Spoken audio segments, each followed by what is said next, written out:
Olá! No vídeo de hoje a gente conversa sobre as leituras e aleatoriedades do mês de setembro de 2022. E, minha gente, primeiro quero dizer que está muito quente hoje em São Paulo. Então, se eu ficar me abanando aqui, mexendo no cabelo para aprender de 3 milhões de jeitos diferentes por conta do calor, vocês ignorem, tá? É que realmente São Paulo caprichou hoje. E vamos lá então, começando já com Sandman. Minha gente, que coisa maravilhosa.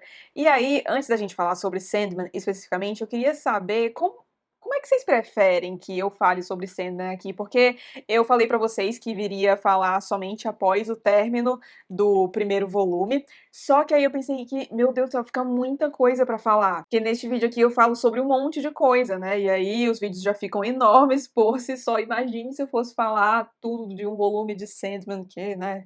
Como vocês podem ver, é um negócio de respeito. Então eu pensei em ir dando alguns pitacos sobre a saga aqui nos vídeos de leituras e aleatoriedades do mês, e aí ao fim de cada volume fazer um vídeo à parte, mas não sei se vocês teriam interesse nisso. Se você tiver, por favor, comenta aqui, porque se só uma ou duas pessoas tiverem interesse nesse tipo de coisa, eu não sei se vale a pena fazer, porque dá muito trabalho. Mas se mais gente tiver interesse, comentem aqui que eu posso fazer. Então, terminando a cada volume, eu venho fazer um vídeo aqui fechadinho. E se vocês tiverem também alguma outra sugestão, fiquem mais do que à vontade, porque eu confesso que tô meio sem saber o que fazer, mas inicialmente pensei nisso aí. Bom, isso dito, vamos então falar sobre Sandman, sobre o que eu li até agora. Primeira coisa, pra quem não conhece Sandman, porque eu fui bem crua ler a série, eu não queria ler muita coisa sobre ela, nem sei porquê, tem umas obras que eu tenho meio que esse feeling, sabe? Tem umas que eu pesquiso o vídeo antes, leio algumas coisas antes de começar a ler, mas pra Sandman eu achei que seria legal e bem crua pra essa história. Então, o que a gente tem aqui? Em Sandman, a gente tem como protagonista, pelo menos por enquanto, não sei se vai ser assim nos próximos volumes, o Sonho, ou Morpheus, ele atende por vários nomes aí, mas vamos chamar de Sonho por aqui, que é um dos Perpétuos. Perpétuos são entidades que são responsáveis, cada uma, por certo aspecto que confere equilíbrio ao universo. E o Sonho é responsável por, oh meu Deus, o mundo dos sonhos. Só que o que acontece? No começo deste volume, ele tá aprisionado, e ele tá aprisionado já há um bom tempo. Um grupo, uma espécie de seita, quer aprisionar a irmã do Sandman, que é outro perpétuo, que é a Morte, só que eles acabam prendendo o Sandman no lugar. E aí os mantém por cativeiro por um bom tempo, 70 anos para ser mais específica. Eles furtam também alguns itens que são importantes para o poder que o Sandman tem, ele vai ficando fraco ao longo do tempo, mas já no comecinho do livro ele consegue se libertar. E aí o que a gente vai acompanhar aqui, pelo menos até a parte onde eu li, é o Sandman fazendo o corre dele. Então, meu Deus do céu, o mundo dos sonhos estava um caos, porque o seu senhor tinha sido aprisionado. Então, por exemplo, tinha gente que estava sonhando e não conseguia sair do sonho. Então, estava sonhando há um tempão ali, há uns 70 anos, que era o tempo que o Sandman estava aprisionado. Aí tem aqueles que não conseguem mais sonhar, que tem muitos pesadelos, ele tem que resolver muita coisa ali, tem que recuperar também aqueles instrumentos que dão poder a ele. Primeiro que ele nem sabe onde é que tá cada um, aí tem que saber onde é que tá primeiro para depois correr atrás. É uma bagunça, a vida do Sandman não está fácil, mas ele vai dando um jeitinho na situação dele ao longo das histórias que a gente acompanha aqui. Então vou pegar aqui o sumário pra gente conversar sobre as minhas histórias favoritas. Eu li até o Casa de Bonecas e eu queria ressaltar duas histórias aqui que foram histórias que eu amei. A primeira é Uma Esperança no Inferno, que é quando o Sonho desce ao inferno para recuperar um dos instrumentos que dão poder a ele, no caso, um elmo. Ele fica sabendo que tá com alguém ali no inferno, só que não é só chegar lá e falar: ô Lúcifer, devolve meu elmo aí, cara. Não ia ser tão fácil assim. Primeiro que não tá com o Lúcifer mesmo, que é Estrela da Manhã, se eu não me engano também, outra alcunha dele, tá com outro ser que vive ali no inferno também, e aí o Sonho tem que batalhar para recuperar esse elmo.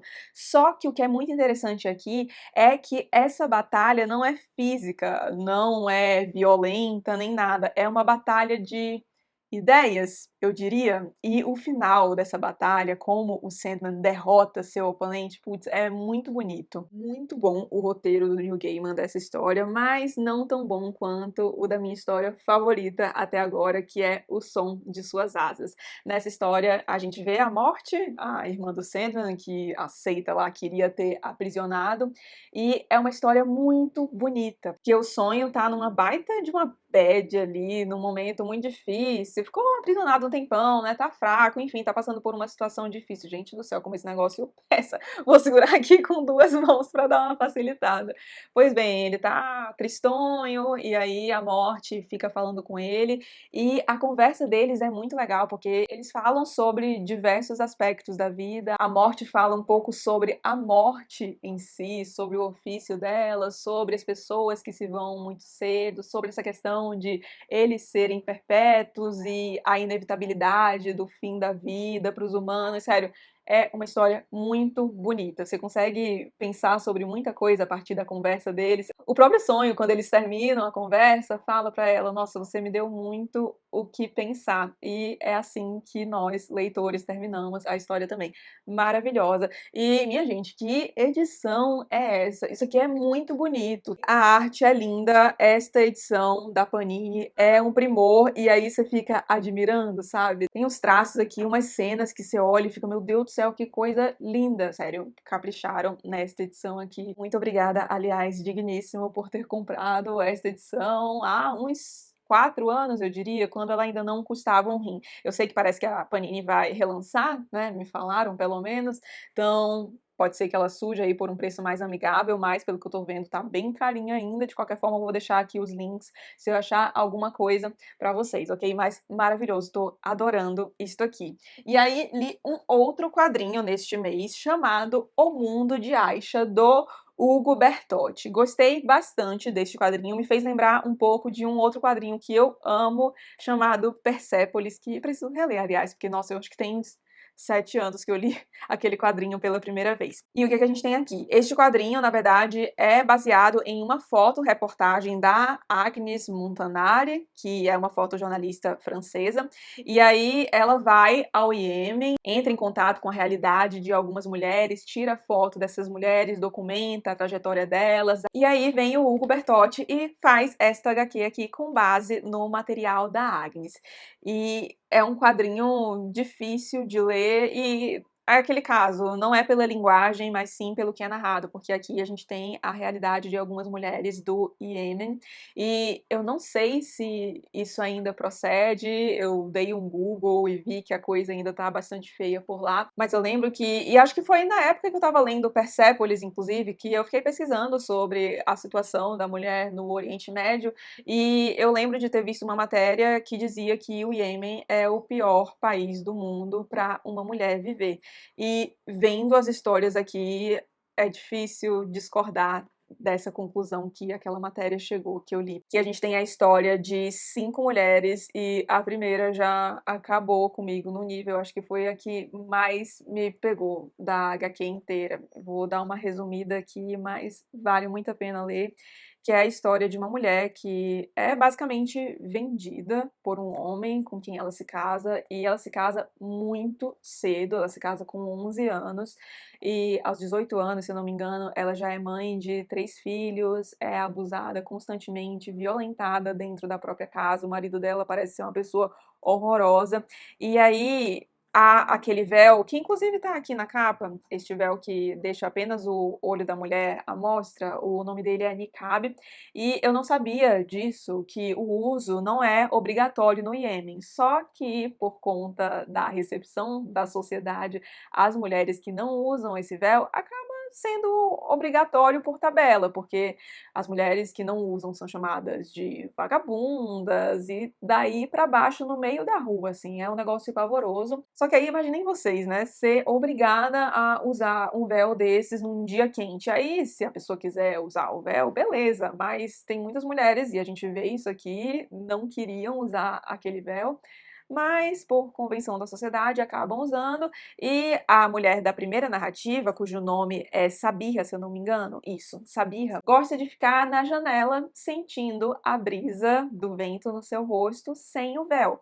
Só que ela sabe que aquilo é muito perigoso, porque se um vizinho vê que ela tá na janela sem véu e falar pro marido dela, ela sabe que o negócio vai ficar muito feio pro lado dela. Mas ela gosta de fazer isso, gosta de sentir o vento no rosto dela, super compreensível, não é? E aí ela continua fazendo esse tipo de coisa. Só que tem um dia que ela tá lá, olhando a paisagem pela janela, e o marido dela vê, só que ela tá sem o niqab, sem o véu. E aí o homem simplesmente pega uma arma e atira no meio da coluna da Sabirra. E aí ela acaba ficando paraplégica e morre pouco tempo depois disso. Só que a situação, nossa, é. Primeiro que é revoltante, né? Você, meu Deus do céu, querer pegar um vento no rosto e aí o seu marido vê, acha aquilo um absurdo, uma depravação, te deixa paraplégica, você tem que voltar para casa dos seus pais que te venderam e aí perde a guarda dos seus filhos e morre um tempo depois tão cedo. É isso que acontece com essa menina. E coisas parecidas devem acontecer com muitas outras mulheres da região, porque as outras histórias que a gente também vê são histórias muito difíceis de ler, de meninas que têm sonhos, que queriam fazer outras coisas, queriam estudar, queriam se desenvolver em um campo artístico e não podem fazer nada disso porque elas são criadas para casar e para servir a um homem. Tem um caso aqui contado de uma mulher que consegue seguir um caminho menos convencional. Ela tinha um restaurante muito famoso, fazia uma comida muito boa, e aí ela começa a ganhar dinheiro com aquilo e ela sai na rua e é isso. As pessoas a chamam de vagabunda, daí para baixo, xingam a mulher na rua mesmo, era um negócio pavoroso, e ela fica sofrendo assim até que vem um chefe de governo e que gosta muito da comida dela, e aí fala que não, tá tudo certo, ela pode ter aqui o restaurante dela, não sei o quê, mas é a exceção da exceção, e ela sabe muito bem disso, ela deixa isso claro aqui. Nessas histórias, a gente tem fotos que a Agnes tirou delas, no fim também a gente tem um textinho da Agnes falando da experiência dela do Iêmen, de como foi entrar em contato com a realidade daquelas mulheres, fotografá-las, etc. Enfim, quadrinho muito, muito legal. Deixa eu mostrar aqui o traço para vocês. Até o traço me fez lembrar um pouco de Persépolis, apesar de que aqui eu acho que é um pouco mais desenvolvido, talvez porque Persépolis me parece algo mais cartunesco, ó, vocês conseguem ver, né? Acredito eu. Fica a dica aqui então, quem gostou de Persépolis certamente também vai gostar muito deste quadrinho aqui. E assim encerramos os quadrinhos que li no mês passado. Aí vamos agora pegar o meu celular aqui para ver de séries. Bom, de séries, deixa eu começar falando do que eu terminei. Na verdade, não foi nem no mês passado, foi nesta semana, anteontem, aliás, mas é porque vocês estão me perguntando tanto no Instagram que vou falar logo, que é House of the Dragon, vulgo A Casa do Dragão, a nova série aí, que é um spin-off de Game of Thrones, que sai pela HBO. Gostei muito da série, me surpreendeu bastante, inclusive eu tava na dúvida se eu ia assistir, porque teve aquele fiasco de Game of Thrones, eu nem assisti tudo, porque eu acho que eu vi até o fim da quarta temporada, e eu vi que o negócio ali já tava descambando, aí eu falei, melhor parar por aqui, mas eu fiquei sabendo de algumas coisas que aconteceram no fim da série, ao longo das últimas temporadas, eu fiquei, meu Deus do céu, ainda bem que não estou mais perdendo o meu tempo com isso, porque virou um negócio horroroso aquilo, né? Aí saiu a notícia de que ia ter essa da Casa do Dragão, e eu fiquei meio na dúvida se ia assistir, por conta do fiasco, mas eu já li todos os livros das Crônicas de Gelo e Fogo, tenho muito interesse pela história dos Targaryen, e aí falei, ai, vamos lá, vamos dar uma chance, qualquer coisa eu abandono, que nem eu fiz com Game of Thrones. Mas, felizmente, não foi preciso, porque eu gostei bastante da série. Acho difícil alguém aí que já leu as Crônicas de Gelo e Fogo e não sabe do que se trata, A Casa do Dragão, mas caso alguém não saiba, em A Casa do Dragão a gente tem retratados os eventos que levaram até a Dança dos Dragões, que foi um negócio catastrófico, os dragões dragões exterminados, negócio horroroso e, gente, uma burrice sem tamanho também, né? Mas sobre isso a gente conversa algum dia aqui no canal, quem sabe, quando o senhor George Martin resolver lançar o bendito do 6º volume da saga. Aliás, eu vi que saiu uma notícia, né, de que ele disse que 75% do livro tá concluído, aí o pessoal na internet tudo comemorando, tá chegando, eu fiquei, gente, tá chegando o quê? O cara demorou 10 anos para escrever 75% do livro? Ou seja, daqui a 3, 4 anos que a gente vai ter o livro, se a gente fizer uma proporçãozinha. Então o negócio ainda vai demorar bastante, eu não fiquei empolgada com isso aí não. Bom, pelo menos ele ainda está escrevendo o livro, né, pensei que ele tivesse largado aí e se dedicado a outras coisas. Mas voltando para Casa do Dragão e para as minhas impressões mais detalhadas, gostei bastante do elenco que foi escolhido, eu já vou falar do que eu não gostei também, e também tem pontos aí envolvendo o elenco, mas no geral, nossa, adorei o elenco. O Perry, esqueci o sobrenome dele, mas é o que faz o Rey Viserys. Nossa, gente, que atuação desse homem, né? Meu Deus do céu, tá de parabéns.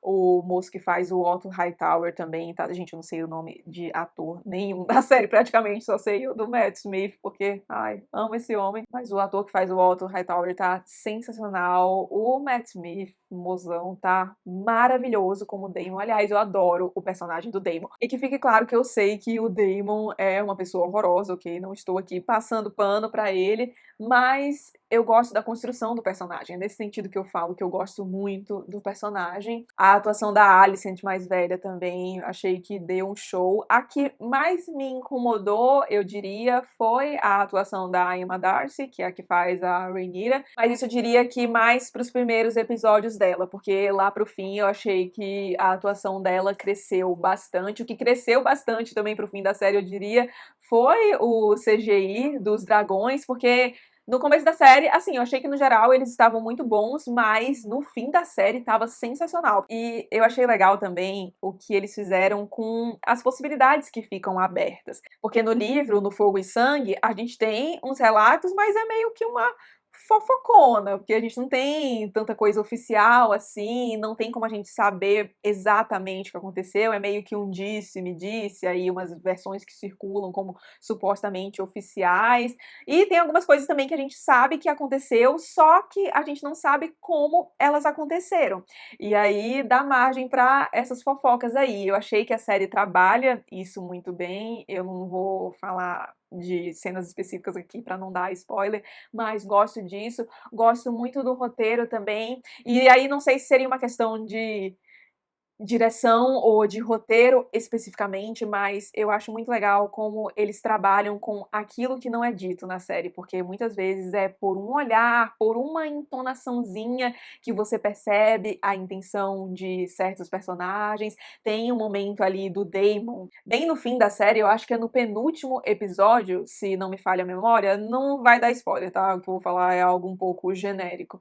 Ele tá segurando uma coroa e aí ele fica olhando um tempo para aquela coroa e você fica se perguntando, meu Deus, mas o que ele tá pensando enquanto ele tá olhando para cá? Porque eu consegui pensar em umas 2, 3 possibilidades diferentes e não deu para saber o que ele estava pensando. Talvez fosse em tudo isso. Então achei esse trabalho aí de roteiro, direção, não sei o que é, talvez aí vocês possam me ajudar nos comentários. Muito, muito bom mesmo.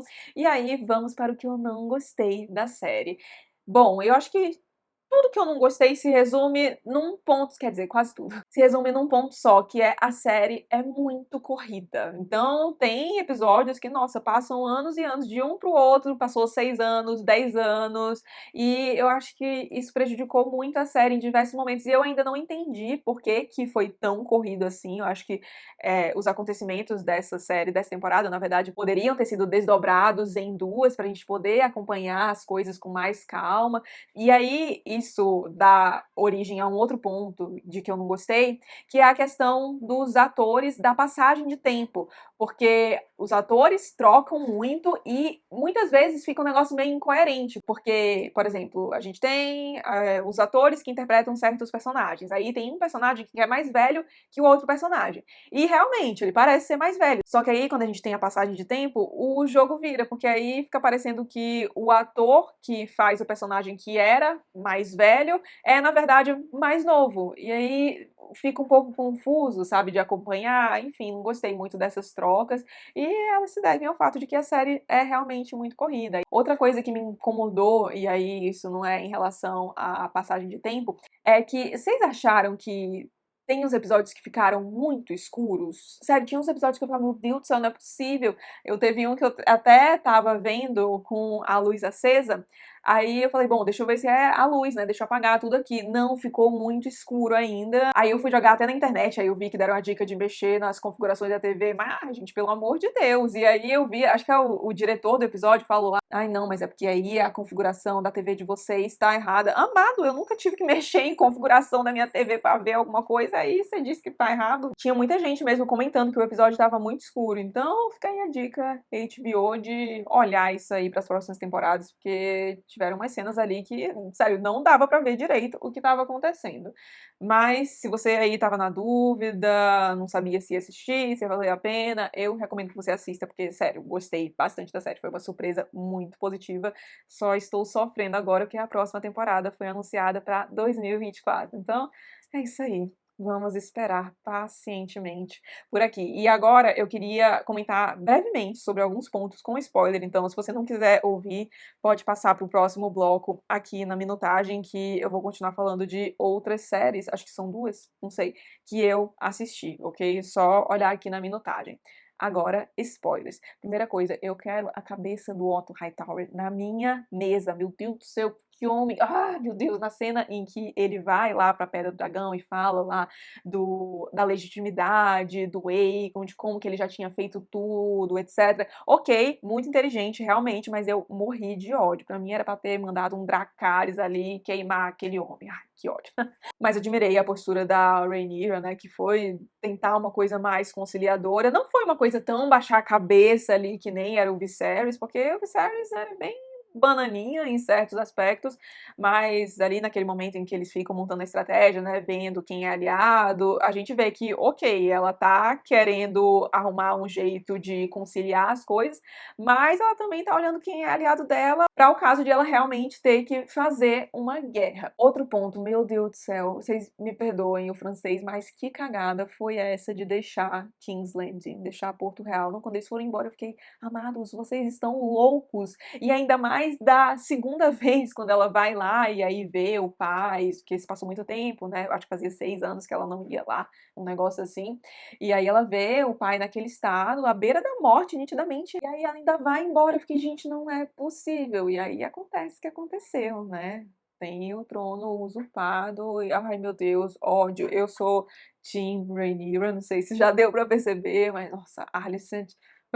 Na verdade, eu sou Team a rainha que nunca foi, a Rhaenys, que, ai, que mulher maravilhosa, apesar de que pra mim também tinha que ter um Dracarys naquela cena em que ela vem com a Melis ali do fosso, né, e o pessoal, os verdes ficam ali, meu Deus do céu, o que essa mulher vai fazer com a gente, vamos todo mundo morrer, e aí ela vai embora, mas eu acho a justificativa dela muito boa, porque ela fala, olha, isso aqui é traição, tem que ter uma guerra, mas essa guerra não é minha, não sou eu que tenho que começar isso aqui, dar o primeiro passo. E a gente vê que é isso, né? Eles ficam ali, tanto o pessoal dos verdes, principalmente por conta da Alicent, que tá querendo conter a violência. O Otto não, já queria partir para o assassinato da Rhaenyra, dos filhos dela, que estavam na linha de sucessão também, podiam contestar, etc. E aí a Alicent tenta segurar mais a situação, mas a gente vê que eles ficam ali tentando conciliar, só que aí vem o Aemond, é Aemond o nome dele? Ai, Jesus, acho que é o que perdeu o olho.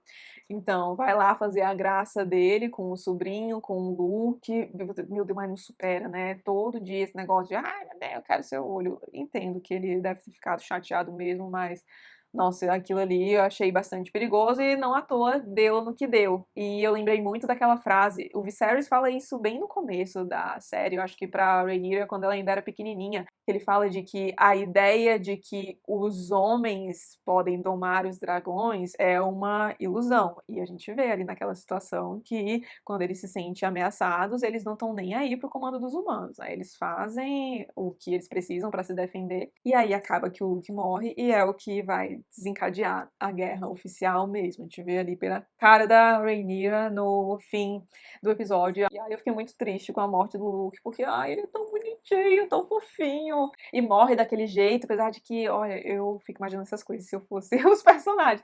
No momento que eu tivesse chegado ali, visto aquele dragão, já sabendo de quem era e o tamanho daquele dragão, eu tinha, ó, feito a marcha ré ali e vazado, voltado. Mãe, já tinha gente lá, dragão enorme, não rolou. Mas o bichinho, né, mais corajoso ou inconsequente, não sabemos, inocente talvez, que eu. E, aí, última coisa, meu Deus, Targaryens, parem de dar os mesmos nomes para os filhos de vocês, porque a gente vê, né, que são aí dois Aegons existindo ao mesmo tempo, que dá origem a um baita de um problema. Ok, terminamos a Casa do Dragão, agora vamos para, deixa eu ver, séries. A gente terminou Fullmetal Alchemist, então já tô preparando o roteiro para fazer um vídeo aqui falando tanto do anime como do mangá para vocês. É o meu mangá favorito da vida, amo Fullmetal. Ai, essa história, gente, meu Deus do céu. E lembrando que o anime que vocês têm que assistir é o Fullmetal Alchemist Brotherhood. Lembrem desse Brotherhood, porque tem o que é só o Fullmetal Alchemist, mas meu Deus do céu, aquilo ali vocês podem passar. Se a gente combinar direitinho, dá pra fingir que aquele ali nem existe. E agora vamos aos filmes. Assistimos a 2 filmes no mês passado. Tentamos assistir a um terceiro, mas não rolou. Então vou começar já com ele. A gente começou a assistir aquele Borat 2. E eu lembro de ter assistido ao primeiro e, assim, não amei, mas também não achei ruim. Achei um filme legal de assistir. E aí a gente começou a assistir ao segundo. Meu Deus do céu, eu achei um negócio tenebroso, muito forçado, umas piadas muito sem graças. Nossa, eu acho que a gente assistiu uns 40 minutos e eu ainda achei que foi muito. Porque o que aconteceu foi, basicamente, foi o André que escolheu assistir a esse filme, a gente tava lá assistindo, só que ele demorou um tempão pra assistir, ele queria muito assistir a algum filme, aí eu falei, putz, não vou cortar o barato, né, vamos aqui assistir a esse filme. Só que aí eu acho que deu uns 40 minutos, ele olhou pra mim e falou, você tá achando muito chato? Aí eu falei, cara, eu já me perguntei umas 3 vezes o porquê de a gente estar assistindo a esse filme, então foi nesse nível, não recomendo. E os outros 2 filmes que nós assistimos também não foram lá essas coisas não. Então a gente assistiu ao The French Dispatch, eu acho que ficou A Crônica Francesa, a tradução. Bom, vou colocar um pôster dele aqui pra vocês, não sei se vou conseguir achar em português, se tiver em inglês é porque eu não achei o em português, ok?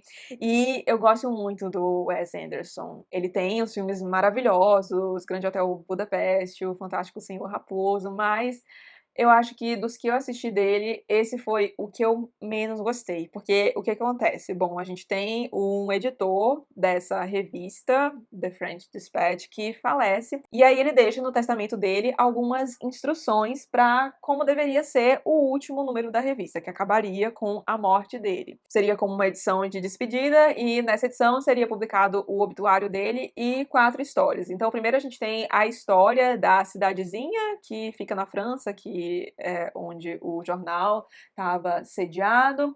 E aí a gente tem o personagem do Owen Wilson fazendo um tour ali de bicicleta, mostrando alguns pontos da cidade, como que as coisas mudaram ao longo do tempo. E aí a gente tem 3 matérias da revista que fizeram bastante sucesso. A primeira delas é a de um homem que é preso por homicídio, só que ele se descobre pintor e começa a fazer muito sucesso. Então tem muita gente que vai lá na prisão pra falar com ele faz umas exposições ali na prisão, é um negócio bem louco, e foi a história que eu achei mais interessante. Tem também a história de um protesto estudantil que acaba num tabuleiro de xadrez, pois é, foi a história de que eu menos gostei.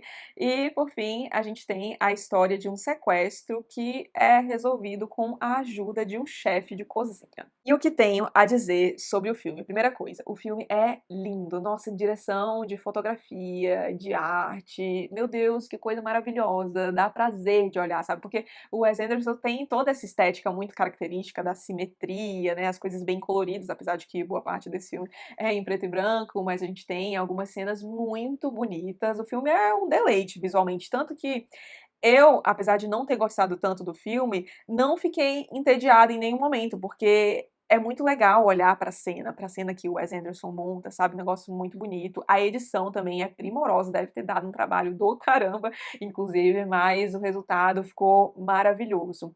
Só que aí tem o ponto ruim, que é tem tanta coisa acontecendo que não dá tempo de desenvolver nada. É muita gente no filme e um elenco estreladíssimo, diga-se de passagem, mas é tanta coisa acontecendo que você não consegue absorver direito, aí quando você acha que tem uma coisa que está encaminhando, já corta de história, enfim, acaba que nada fica muito bem desenvolvido e você acaba saindo frustrado do filme. Então, pra quem é fã do Wes Anderson, talvez valha a pena assistir, pela questão, assim, da estética, etc, mas não é um filme que eu recomendo, não. Eu acho que eu dei 3 estrelas no Letterboxd, deixa eu conferir aqui. É isso mesmo, dei 3 estrelas. E dei 2 estrelas para Nightmare Alley, que a gente assistiu depois. Eu acho que ficou traduzido como Beco do Pesadelo. Na verdade, já teve um filme, é baseado em um livro, né, e já teve uma versão de 1947, se eu não me engano, que é bem aclamada, e aí o Guilherme Del Toro fez um remake. O Del Toro também é outro diretor de quem eu gosto bastante, mas esse filme, meu Deus do céu, não funcionou de jeito nenhum, eu não gostei. Nesse filme a gente tem como protagonista um charlatão, cujo nome é Stanton Carlyle, acho que é assim o nome dele, que é interpretado pelo Bradley Cooper. Ele é um homem bastante manipulador, com um passado obscuro, e junto da personagem chamada Molly, que é interpretada pela Rooney Mara, tem um número de adivinhação e ele tá fazendo muito sucesso com esse número, ganha bastante dinheiro, etc. As coisas parecem estar indo bem, até que ele entra em contato com uma psiquiatra misteriosa, e aí o negócio começa a ficar feio pro lado dele. E aí o que. Bom, vamos primeiro falar do que eu gostei do filme. Figurino lindo, a ambientação, a atmosfera que ele faz ali, principalmente daquele circo do começo, é um negócio bem legal. Gostei bastante da atmosfera que é criada ali, a estética do filme, que é uma coisa meio noir, sabe? A direção de arte do filme, eu acho que tá de parabéns. E aí o que eu não gostei, todo o resto. Porque, nossa, primeiro que, bom, eu não sabia da história do filme, né? Fui sem nem ter visto sinopse, só tinha ouvido falar bem do filme, pois é, e aí foi assistir. E aí acho que a gente pode dizer que o filme é dividido em 2 partes. Só que aí estava lá rolando a primeira parte e eu, ok. Aí eu vi que quando chegou na segunda parte, era ali que a coisa deslanchava mesmo, era a parte principal do filme, digamos. E aí eu fiquei: "Gente do céu, mas pra que que serviu, aquela primeira parte enorme então?", porque a primeira parte é muito grande, é até bastante arrastada. Tem alguns personagens ali que são um pouco desenvolvidos, e aí você acha que eles vão ter alguma importância, mas não. Nossa, a personagem da meu Deus, como é que é o nome dela? Da Toni Collette, Jesus amado, que dó que fazem com aquela personagem. É totalmente inutilizada. No começo você acha que ela vai ter um papel relevante, mas não. E isso acontece com outros personagens também. Então aquela primeira parte poderia ter sido muito comprimida, e a segunda achei melhor do que a primeira, mas ainda assim não me convenceu. A Cate Blanchett, maravilhosa, aliás, dá uma salvada na segunda parte, porque a personagem dela é bem interessante, mas tem muita interação com o personagem do Bradley Cooper que não me convenceu nem um pouco. Eu não gostei da construção dele, não achei um personagem bem desenvolvido, não consegui entender muito bem as motivações dele. Na verdade, até dá pra entender, mas eu achei o negócio muito fraco, poderia ter sido melhor aproveitado. E eu acho que o Bradley Cooper não era a pessoa para aquele papel, sabe? Eu acho que ele teve um pouco essa questão. Eu não conseguia assimilar a figura do Bradley, aquele personagem.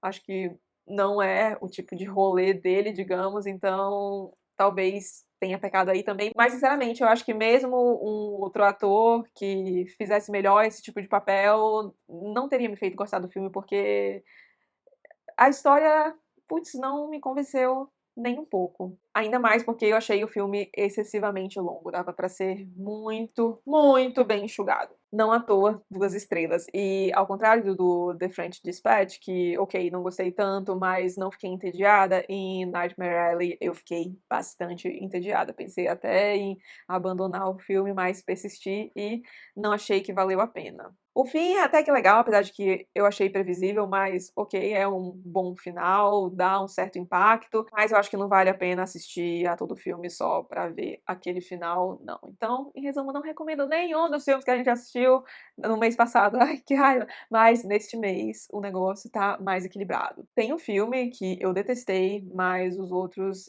que a gente assistiu até agora, gostei, então mês que vem a gente fala mais sobre eles e sobre mais algumas coisas legais que eu ando assistindo nos últimos tempos. Se vocês quiserem deixar recomendações de filmes aqui nos comentários, de preferência que estejam em streaming, por favor, e que saíram recentemente, porque teve uma vez que eu pedi para vocês recomendarem alguns filmes de streaming, só que tinha muitos que não estavam mais em catálogo. Então, se vocês tiverem assistido alguma coisa aí legal recentemente, por favor, deixem a indicação aqui, é sempre muito bem-vinda. E se você gostou do vídeo, meu Deus, que calor! Não vou nem negar que sou aliviada que o vídeo tá acabando, que eu tô morrendo de calor. Mas continuando, se você gostou do vídeo, não esqueça de deixar um like e de se inscrever aqui no canal, caso não seja um inscrito ainda. Um grande beijo e até os próximos vídeos.